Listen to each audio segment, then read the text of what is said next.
চাঁদপুরের মতলবে ভয়াবহ আগুনে পুড়ে গেছে ১৭ ব্যবসা প্রতিষ্ঠান। আজ শুক্রবার সকালে বাবুরহাট মতলব পেন্নাই সড়কের পাশে দোকানগুলোতে আগুন লাগে। পরে ফায়ার সার্ভিসের ৪টি ইউনিটের ১ ঘন্টার চেষ্টায় নিয়ন্ত্রণে আসে আগুন। তবে এর আগেই পুড়ে যায় ১৭টি দোকান। আগুনে ৭ থেকে ৮ কোটি টাকার ক্ষতি হয়েছে বলে দাবি ভুক্তভোগীদের। আগুনের সূত্রপাত কিভাবে তা এখনো জানা যায়নি। তবে এই ঘটনায় কেউ হতাহত হয়নি। এ সময় ক্ষতিগ্রস্ত ব্যবসায়ীরা কান্নায় ভেঙে পড়েন।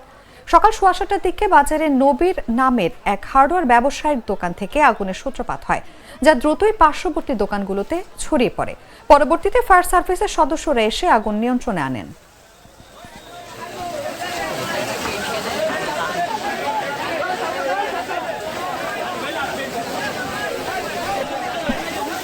প্রথম যে দোকানটি থেকে আগুন লাগে নবীরের হার্ডওয়্যার আর কি।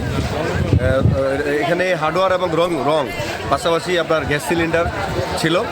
আমরা ততক্ষণে গ্যাস সিলিন্ডার কিছু সরানোর চেষ্টা করছি এবং সক্ষম হয়েছি কিছু সরাইতে।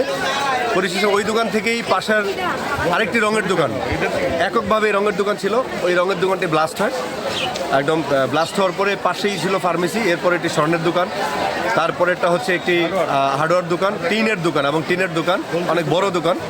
সেই দোকানের পরে একটি মুদি দোকান হোলসেল, আপনার বিভিন্ন মুদি মালামাল বিক্রি করে। এরপরেরটা হচ্ছে আরেকটি ফার্মেসি, তারপরেরটা হচ্ছে একটি মিষ্টির দোকান। টোটাল পর্যায়ক্রমে 9টি দোকান পুড়ে গেছে। ৪৫ মিনিটের সময় সংবাদ পাই যে মুন্সিরহাট বাজারে আগুন লাগছে।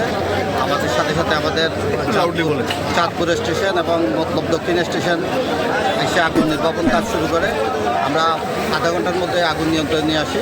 এরপর এখন ক্যাম্পিং টাউনের কাজ চলছে, আমাদের 5টা ইউনিট কাজ।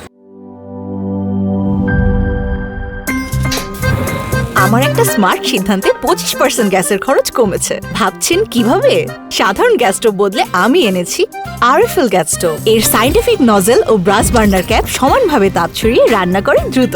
তাই গ্যাসও বাঁচায় 25%, টাকাও বাঁচে 25%। আরএফএল গ্যাস স্টোভ নিরাপদ ও গ্যাস সাশ্রয়ী।